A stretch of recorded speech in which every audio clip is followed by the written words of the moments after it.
Jeremías capítulo 10, versículo 23. Comenzamos leyendo lo que decía David en el primer libro de Crónicas. Señor, todo es tuyo y de lo recibido de tu mano te damos. Fíjate que había entendido este profeta llamado Jeremías.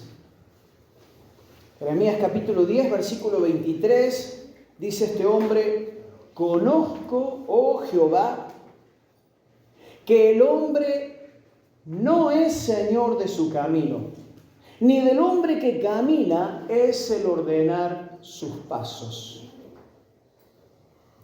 La traducción lenguaje actual lo expresa de esta manera: Dios mío, yo sé que nadie es dueño de su vida y su futuro. La Nueva Traducción Viviente dice así: yo sé, Señor, que nuestra vida no nos pertenece. No somos capaces de planear nuestro propio destino. ¿Estás de acuerdo con eso? Son de esas revelaciones que hay que procesarlas, hay que ir asumiéndolas, hay que ir digiriéndolas, porque así como la realidad de que lo que tenemos no es nuestro sino del Señor, esta realidad de que nuestra vida no nos pertenece, nuestro futuro no nos pertenece, no podemos marcar lo que va a ser nuestro destino. Podemos sí planear, podemos sí imaginar, hacer algún tipo de inversión en el presente pensando en lo que pueda venir en el futuro. Pero espero que hoy un poquito más se ajuste en mi vida y en la tuya este conocimiento que había llegado a la vida de Jeremías. Conozco, oh Jehová, que el hombre... Y ahí puedo poner yo mi nombre. Conozco, Señor, que David, yo, no soy el Señor de mi propio camino, ni es propio de mi vida caminar y ordenar mis pasos. Por eso, en el versículo siguiente, en el versículo 24, dice Jeremías: así que corrígeme. ¿Te animas a pedir eso al Señor? No es una oración muy común ni muy popular. Es más fácil que pidamos: dame, saname, levantame, prosperame. Pero no es tan común que le pidamos al Señor: corregime o corrígeme. Pero Jeremías, que había entendido que su vida en realidad no le pertenecía, sino que estaba en las manos de Dios, así como su futuro, por eso mismo es que le pide: Señor, corrígeme. Pero por favor, sé tierno, no me corrijas con enojo porque moriría. A cualquier persona en su sano juicio le interesa su propia vida. A cualquier persona en su sano juicio le importa su futuro. Le importa lo que va a suceder con su vida y con su descendencia en los años que vendrán. ¿Estás de acuerdo conmigo? ¿Te importa tu vida? ¿Sí? ¿Has pensado alguna vez qué será de mi vida, de mi familia, qué será de mis hijos los próximos años? Creo que mucho tiempo pasamos pensando en lo que va a venir. Nos importa nuestra vida y está muy bien que pensemos en el presente y en lo que va a venir a nuestra vida, ¿sí? Porque de pronto en la palabra del Señor encontramos principios como este que manifestó Pablo. Todo lo que el hombre sembrare, eso también cosechará. ¿Qué es primero, el plantar o el cosechar? El plantar, ¿sí? Pero Pablo dice que todo lo que sembremos, eso es lo que vamos a cosechar. Es decir, en ese futuro, en ese tiempo que viene, que mucha gente lo llama el destino, Es decir, lo que va a pasar en el futuro está directamente relacionado con lo que yo haga en el presente, con lo que siembre, con lo que invierta. De qué manera yo viva hoy van a ser los resultados si Dios me permite tener vida más adelante. Así que está bien que uno piense en el futuro. Y está bien que le pidamos al Señor que nos corrija, que nos oriente, que direccione nuestra vida, justamente porque no somos dueños de nuestra vida ni de nuestro futuro. Lo que había entendido Jeremías. Dice el Señor Jesús, cualquiera, hombre, mujer, chico, grande, rico, pobre, de acá o de la China, cualquiera que va a edificar una casa, entiéndase, un negocio, un matrimonio, una vida, un estudio, cualquiera que va a edificar una torre, primero se sienta y calcula los gastos, a ver si tiene lo suficiente para poder terminar. Y de nuevo acá está marcado claramente el tiempo presente y lo del futuro. Primero hay que sentarse y calcular los gastos. Cuando uno va a hacer un negocio, va a comprar algo, cuando uno va a empezar un proyecto, primero se tiene que sentar, primero tiene que ver con qué cuenta, qué le falta, de qué manera consigo lo que hoy no tengo. Y después va a venir el resto, ¿sí? Después va a venir el resultado. Entonces, de vuelta, está bien que nosotros pensemos en el futuro. Está muy bien que nosotros nos proyectemos. Dios nos ha dado la capacidad para hacerlo. Siempre y cuando no nos olvidemos de esto que había entendido Jeremías. Conozco, oh Señor, que el hombre no es el dueño de su vida ni de su futuro. Y yo te animo, porque no se trata de imponértelo, no te lo puedo imponer, pero sí te animo a que le pidas al Señor, ayúdame a entender, ayúdame a conocer espiritualmente lo que esto significa. Mi vida está en tus manos, Señor, es tuya. Porque cuando creemos ser los dueños de nuestra vida, como te decía al principio, entramos en muchos conflictos, entramos en tiempos de pelea o de enemistad o de resistencia a lo que Dios quiere hacer. ¿Por qué? Porque estoy parado en una postura equivocada, creyendo que es mi vida y puedo hacer con ella lo que quiera y que puedo proyectarme hacia donde quiera y puedo hacer con mi vida lo que se me dé la gana. Y con esa postura vamos a renegar. En algún momento tenemos que llegar como Jeremías a conocer, a entender, a asumir, a aceptar que no somos dueños, no somos señores de nuestra vida. Él es el soberano, Él es el amo. Nosotros somos, ¿qué cosa dijimos? Los siervos, ¿no?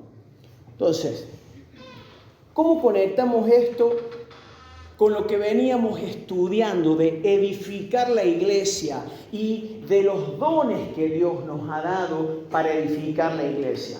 Bueno, quiero recordarles dos textos que leíamos el domingo pasado. Los que estuvieron seguramente los van a recordar. En 1 Corintios 14:12 fue un texto central en la enseñanza del domingo pasado, donde Pablo dice: así también ustedes que anhelan dones espirituales, procuren abundar en ellos para la edificación de la iglesia.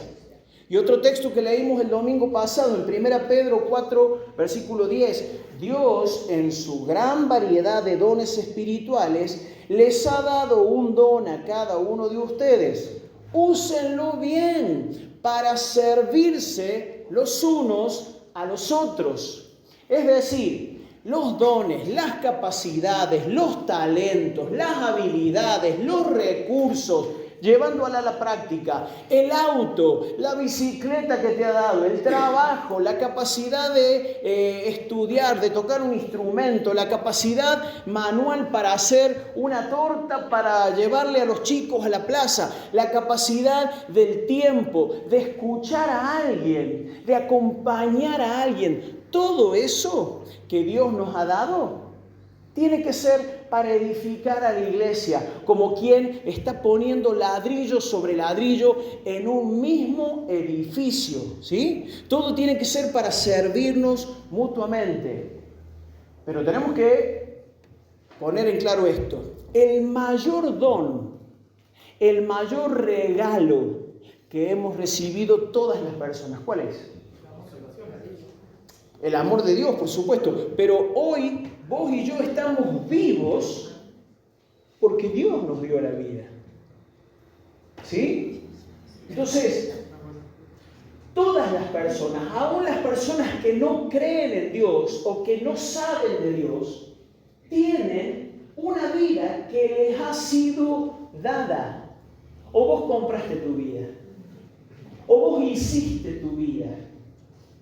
¿Sí? En los jueguitos que juegan los chicos, construyen su edificio, construyen su ejército, construyen su ciudad, pero eso es en la virtualidad. No puedo construir mi vida.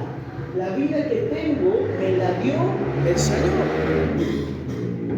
Pero no solamente nos dio la vida, el Señor nos ha dado un montón de añadiduras, extras. Y ahí entran todas estas cosas que te mencionaba recién. Las capacidades espirituales, los recursos materiales, la inteligencia, la fuerza, las habilidades, las destrezas, ¿sí? Esas son añadiduras que aparte de la vida el Señor nos ha dado.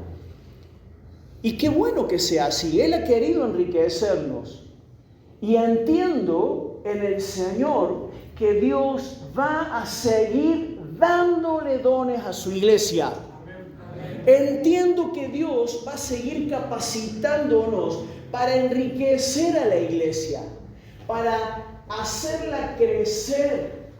Y espero que como los corintios, aunque tenían que crecer en madurez, pero igual que ellos, que anhelemos, que deseemos dones espirituales, que deseemos ser más útiles, que le pidamos al Señor que nos ayude a tener más recursos, pero no para amontonarlos para mí, sino poder dar más fruto que bendiga a otros, que enriquezca a otros. Como decíamos de Pablo la semana pasada y mencionábamos anoche, ese amor dispuesto a darse por los demás. Estoy dispuesto a dar mi vida, a gastar lo mío y a gastar mi propia vida, decía Pablo, por amor a ustedes. Entonces, yo les aliento en el nombre del Señor, porque Dios se complace en dar.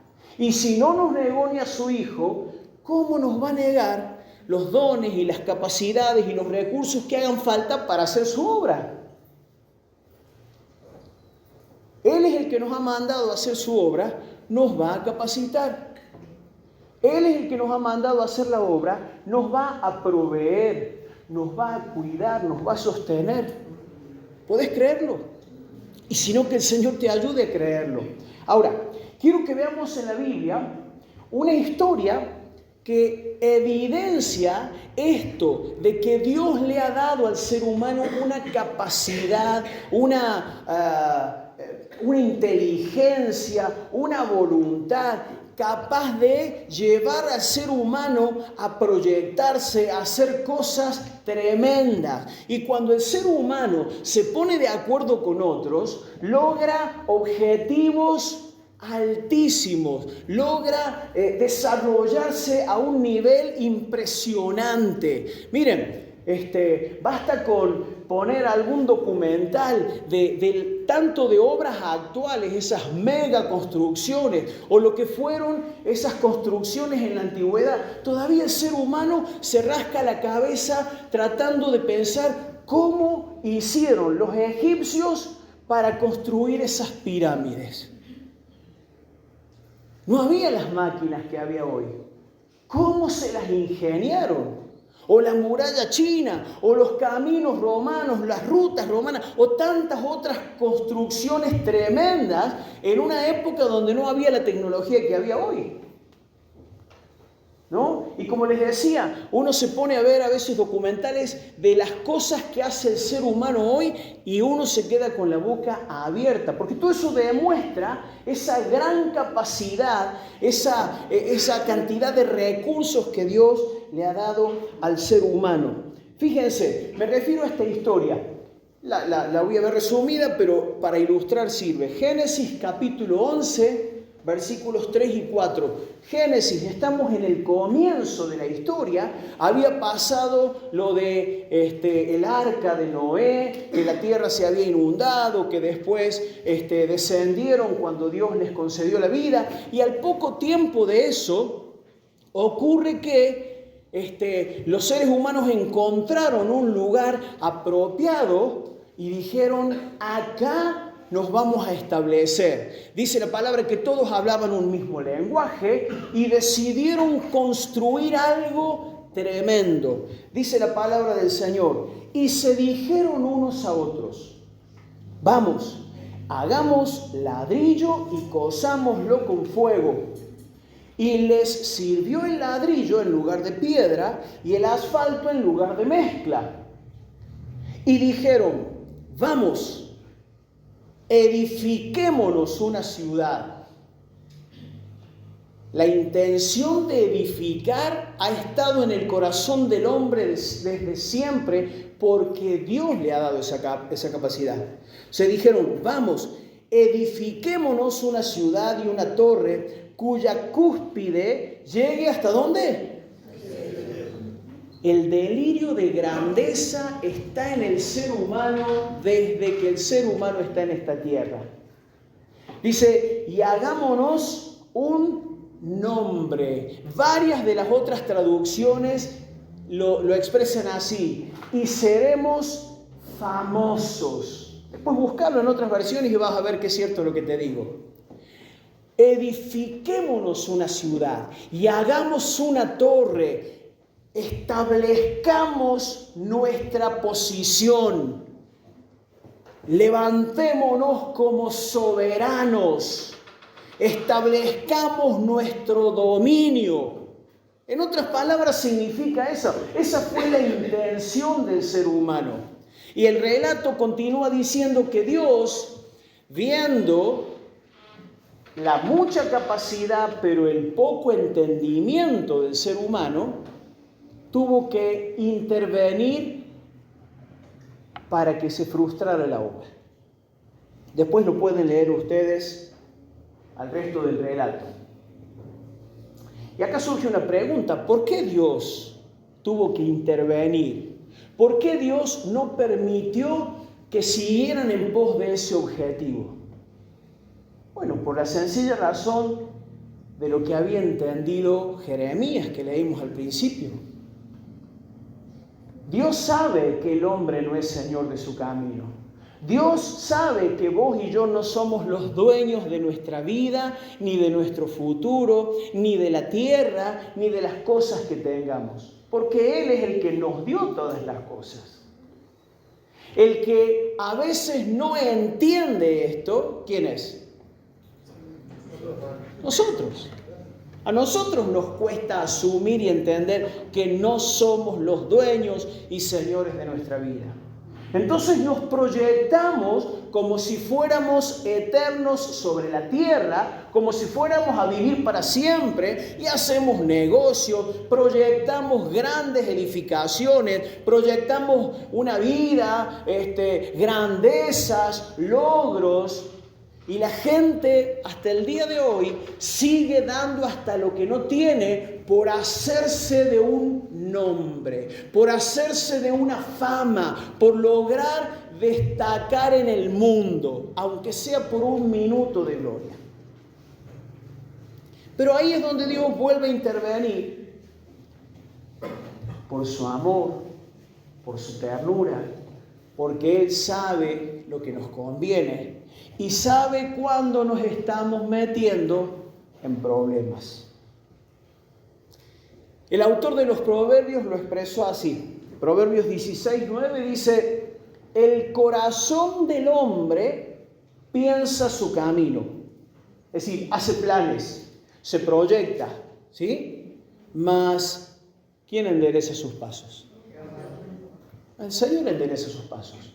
Y es clave esto, endereza. Eso significa que en los planes del ser humano, en tus planes y en los míos, tantas veces nos torcemos.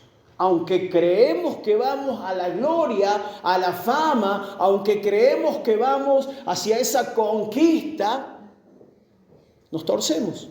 Por eso tiene que intervenir el Señor, que es el verdadero dueño, que es el soberano, que es el Rey de reyes y Señor de señores, para enderezar nuestros pasos.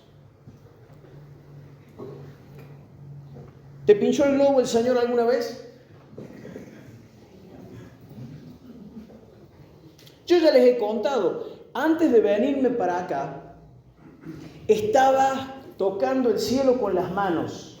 Había terminado mi carrera en una escuela de música y uno de mis profesores, a los que tengo allá arriba, un pianista excepcional, me había invitado a formar parte de su grupo de jazz. Para un músico como yo, era la gloria. Y no tenía que enfrentarme a estos pensamientos de andar tocando alguna música, no sé, bailes de cuarteto, bailes de cosas que podrían ser cuestionables. Era tocar con una banda de jazz y me iba a ganar la vida de eso. Pero el Señor intervino porque lo que para mí era una edificación espectacular para mi vida, para mi futuro, el Señor sabía que me iba a torcer. Y Él me enderezó. Todo ese año, esta persona, este profesor y su grupo de jazz no pudieron juntarse por diversos motivos. En ese año fue que la Iglesia de la Falda nos hace la invitación para que viniéramos, para conocernos, para empezar a ver la posibilidad de que pudiéramos servir acá. Hace 17 años, acá estamos. Y no hubo grupo de jazz, y no hubo ninguna otra cosa que para mí en la cabeza era ¡wow!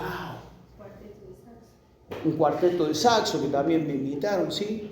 Bueno, o sea, es un ejemplo sencillo, pero les quiero mostrar por qué Dios interviene. O sea, Dios no es un mala onda que viene a arruinarle la vida, los buenos planes, los lindos planes a la gente. Dios es un Padre amoroso, conocedor del presente y del futuro, y sabe cuándo tiene que meterse en nuestra vida, porque si no nos iríamos al precipicio.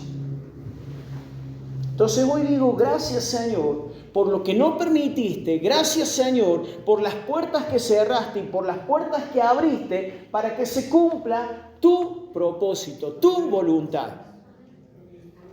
¿Te acordás cuando Jesús le pidió al Padre, Señor, si es posible, pasa de mí esta copa y que yo no la tenga que beber, pero no sea lo que yo quiero, sino lo que tú quieras. No sea mi voluntad, sino la tuya. Y déjame que te diga algo más. El problema no son las capacidades. O sea, este peligro de meterme donde Dios no me había llamado no tenía nada que ver con que yo tuviera la capacidad de tocar un instrumento. Las capacidades son buenas. Dios las da. El problema es cuando yo creo que por la capacidad que tengo el derecho de hacer lo que yo quiera o lo que yo crea mejor. ¿Me explico?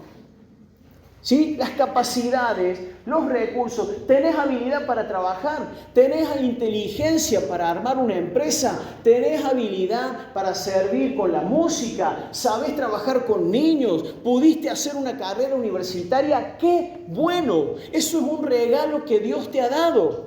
Ahora, cuídate, no sea cosa que te creas tan importante, tan inteligente, que como hiciste esa carrera o como recibiste esa capacidad, tenés el derecho y la autoridad para decidir qué hacer con eso. ¿Me explico? Si pensamos en edificar, en construir, te armo una historia sencilla y cortita. Una empresa constructora, es decir, una empresa que se encarga de edificar, de levantar construcciones grandotas, un edificio de 10, de 12, 15 pisos, no sé. Las personas que trabajan ahí no tienen que llevar la pala y el pico de su casa. No tienen que llevar el buscapolo, no tienen que llevar ni siquiera la ropa, porque estas empresas le otorgan a sus empleados todo lo que necesitan. Desde el uniforme de trabajo, las herramientas, las maquinarias, los vehículos, todo lo que se requiere para esa edificación. ¿Me siguen hasta acá, no? Bueno, ahora imagínate que toman a un chofer para que maneje el camión y de pronto el chofer aprovecha el camión de la empresa para hacer algunas mudanzas y algunos fletes particulares. Entonces viene el capataz porque necesita que el chofer lleve una cantidad de materiales a la obra y le dice, no, se fue el chofer. ¿Cómo que se fue? Sí, dice que tenía algunos fletes para hacer, así que a la tarde vuelve. ¿Te imaginas eso? ¿Te imaginas que el que maneja la retroexcavadora, que tiene que hacer los pozos para plantar las zapatas, los cimientos, de pronto también se fue a hacer alguna changuita con la máquina de la empresa? ¿Te imaginas que el electricista de la obra se lleva algunos de los materiales de la obra para hacer las conexiones que le quedaron pendientes en su casa? ¿Cómo se llama eso? Robo, corrupción. Penosamente en la Argentina estamos muy infectados de estas cosas. Pero yo pensaba, espiritualmente podemos llegar a infectarnos también. Cuando no entendemos que el dueño de la obra nos ha dado recursos, capacidades, tiempo, habilidades para su obra. Y a veces los inteligentes y los vivos, porque somos argentinos y tenemos la viveza criolla, creemos que podemos usar lo que Dios nos ha dado para nuestros propios negocios y nuestras propias empresas. Espero que entiendas el ejemplo. No estoy diciendo que no tengamos que trabajar en otras cosas, hermano. No estoy diciendo que, Dios me dio la inteligencia, no la puedo usar en el trabajo. No, porque es de Dios y la voy a usar solamente para Dios. No, eso sería una tontería. Entiéndanme bien lo que estoy diciendo. Fundamentalmente, las cosas que tengo son para honrar al Señor. Pensé que iba a escuchar alguna amén. Las cosas que Dios nos ha dado son para bendecir a la iglesia, como nos leía en Elda. Es decir, las cosas que tenemos no nos pertenecen, son del Señor. Y a veces hay que meter la mano en el bolsillo, a veces hay que sacar el auto y usarlo porque alguien lo necesita. A veces hay que disponer de tiempo y servir a alguien, ir a visitar a alguien, porque las cosas no son nuestras, hermanos. Los recursos, los dones, la vida no es nuestra. Lo entendió David. Señor, todo es tuyo. Lo que te damos es porque vos nos lo diste primero. Lo que entendió el profeta Jeremías. Señor, conozco que el hombre no es dueño, no es señor de su camino. El hombre no puede disponer de su futuro. Podemos hacer planes. El hombre piensa su camino, dicen los proverbios. Pero el que endereza los pasos es el Señor. Entonces, los dones, los talentos, la vida que Dios nos ha dado, que es para edificar su obra, tenemos que invertirlos ahí. Jesús lo entendió, obviamente, era Jesús, pero desde sus 12 años, ¿se acuerdan cuando se les perdió a los papás? Y de pronto, después de 3 días de buscarlo con ansiedad, con angustia, lo encuentran sentadito en el templo, charlando con los sacerdotes. ¿Y cuál fue la respuesta de Jesús? ¿Por qué me buscan? ¿No sabían que en los negocios de mi Padre me es necesario estar? ¡Qué bueno sería! Y te animo a que lo hagas una oración. Señor, ayúdame a entender que me hiciste para tus negocios. Me diste una vida, me diste recursos para tus negocios, para tu empresa. Y obviamente, ¿sabes hacer tiendas como Pablo? El que ha leído la vida de Pablo sabe a qué me refiero, ¿sí? Él se dedicaba, se ganaba la vida haciendo tiendas, ¿sí? Como carpas. Y eso le servía para sostenerse para el ministerio y para ayudar a otros. Entonces, es totalmente válido que trabajemos, es totalmente válido que usemos los recursos que Dios nos ha dado para ganarnos la vida. Está muy bien, no hay nada de pecaminoso, no hay nada de contradictorio con la fe en eso. Pero que fundamentalmente entendamos, hermanos, que lo primero en nuestra vida, o todo tiene que apuntar a la obra del Señor. Así que si no quieres que a la hora de edificar tu casa alguien se lleve tus cosas, tus herramientas y tus materiales para hacer otra obra, tampoco lo hagamos nosotros. ¿Se entiende? Y para terminar quiero leer una historia real en la Biblia, ¿no? Pero antes de eso, fíjate lo que dice 1 Corintios capítulo 4, versículo 7. De nuevo traemos el ejemplo de los corintios, de los que hablábamos mucho el domingo pasado, que tenían muchos dones, pero conflictos, porque no entendían para qué eran los dones y a veces los usaban para competir, para generar rivalidad, ¿no? Fíjate, Pablo les dice a los corintios, ¿no? ¿Quién te distingue? ¿O qué tienes que no hayas recibido? Y si lo recibiste, ¿por qué te glorías como si no lo hubieras recibido? Te lo leo en la versión Dios habla hoy. Dice, pues, ¿quién te da el privilegio sobre los demás? ¿Alguien te ha puesto por encima de los demás? ¿Y qué tienes que no te haya dado Dios?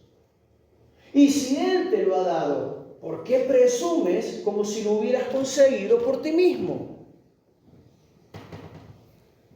Y esto nos pega en el ojo a todos, hermanos. Cada negocio que hacemos, comprar un celular nuevo nomás. No más, porque digo, es algo tan superficial. ¿Cómo nos gusta presumir de las cosas que tenemos? ¿Cómo nos gusta? Pero con un marco de espiritualidad. Dios me bendijo.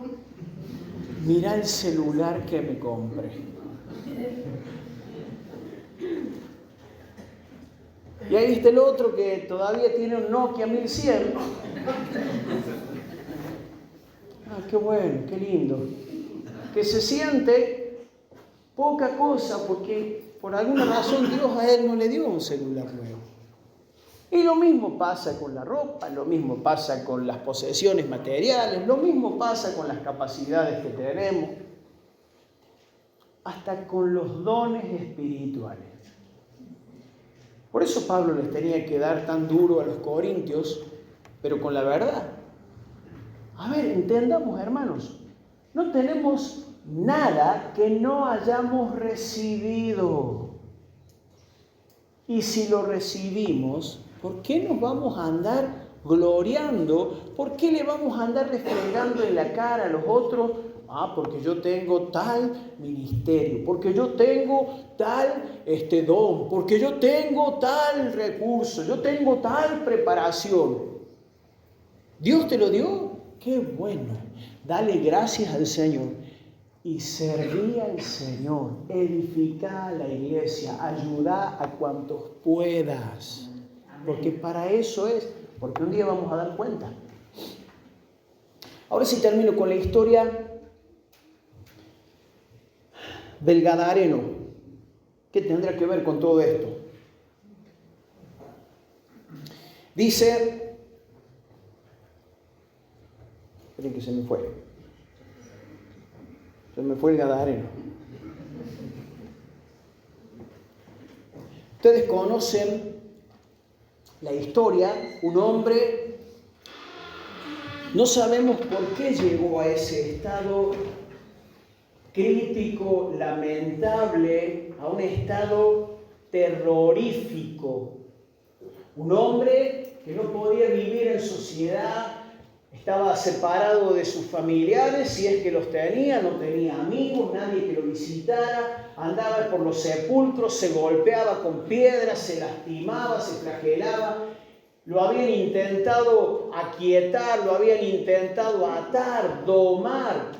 Rompía porque tenía fuerzas de las tinieblas y rompía las cadenas y los grillos con los que lo ataban y andaba dando voces por ahí como un loco porque estaba enloquecido por la presencia del demonio, porque el demonio hace eso, lastima, daña, hace perder la dignidad de la gente. Y no sabemos si tenía que ver con malas decisiones propias o porque los padres no lo cuidaron o lo expusieron. El asunto es que llegó a ese punto. Algo hizo, algo vivió, tomó decisiones que lo llevaron a esa ruina. Pero aparece Jesucristo, el dueño y el Señor de la vida, para enderezar los pasos que estaban muy torcidos a este hombre endemoniado. Y lo sana y lo libera de la opresión demoníaca. Y le vuelve la dignidad, porque Jesús vino para deshacer las obras del diablo. Gloria a Dios. Y la historia termina y dice lo siguiente: cuando estaba ya toda esta administración terminada, Jesús está por ir y dice, al entrar él en la barca, al entrar Jesús en la barca, estoy leyendo Marcos 5, 18 al 20, al entrar en la barca, el que había estado endemoniado le rogaba que le dejase estar con él. Era lógico. ¿Quién no querría estar con Jesús si Jesús te saca de semejante situación? Le rogaba que le dejase estar con él. Mas Jesús no se lo permitió, sino que le dijo, vete a tu casa, a los tuyos, y cuéntales cuán grandes cosas el Señor ha hecho contigo y cómo ha tenido misericordia de ti. ¿Y qué hizo esta persona que había estado endemoniada? Le recriminó a Jesús porque no lo dejaba hacer sus planes, porque no lo dejaba estar con él. Este hombre fue a donde el Señor lo mandó e hizo lo que el Señor le pidió que hiciera. Esta persona que había estado en un estado terrible, lamentable, llegó a entender que él no era el dueño y el Señor de su vida. Y que si el dueño y el Señor, el que había intervenido para enderezar sus pasos, le decía, te salvé la vida, te liberé, te perdoné, tuve misericordia de vos, para que hagas esto que ahora te mando, eso fue lo que él hizo. Dios interviene en la vida de las personas para que se cumpla su propósito, no nuestros antojos. Qué bueno que podamos entender, aunque sea un poquito más hoy, y decirle al Señor, Señor, conozco, al menos en alguna medida, un poquito más grande, hoy conozco que no soy el dueño de mi vida. No está en mis manos, no está en mi facultad delinear mi futuro. Señor, a lo sumo tengo estos planes, me gustaría tal cosa, lo pongo en tus manos. Y te pido que me guíes, y te pido que me endereces si me tuerzo a la izquierda o a la derecha. Señor, hoy entiendo que todo lo que tengo, lo tengo porque vos me lo diste. Y me lo diste para hacer tu obra. Me involucras en una edificación tuya, no para que yo haga mi quintita. Aunque el Señor se va a encargar de darte tu casa y darte el pan de cada día, porque es promesa del Señor darnos el sustento y el abrigo. ¿Das testimonio de que es así? Gloria a Dios. Pero lo que que nos ha dado el Señor, nos lo ha dado para que sirvamos, para que nos metamos en sus negocios. Hermanos queridos, a algunos el Señor los va a llamar o les va a confirmar que tienen que tomar parte con un compromiso mayor en la intercesión. Yo no sé a quién, pero espero que si el Señor te inquieta a orar más, a poner el reloj un poco más temprano, o a hacerte tiempos que a lo mejor ahora lo que estás pasando frente a la plataforma de Netflix o de alguna otra plataforma, si el Señor te dice, te necesito en la intimidad, intercediendo por la iglesia, intercediendo por los perdidos, y hagas caso, como el endemoniado.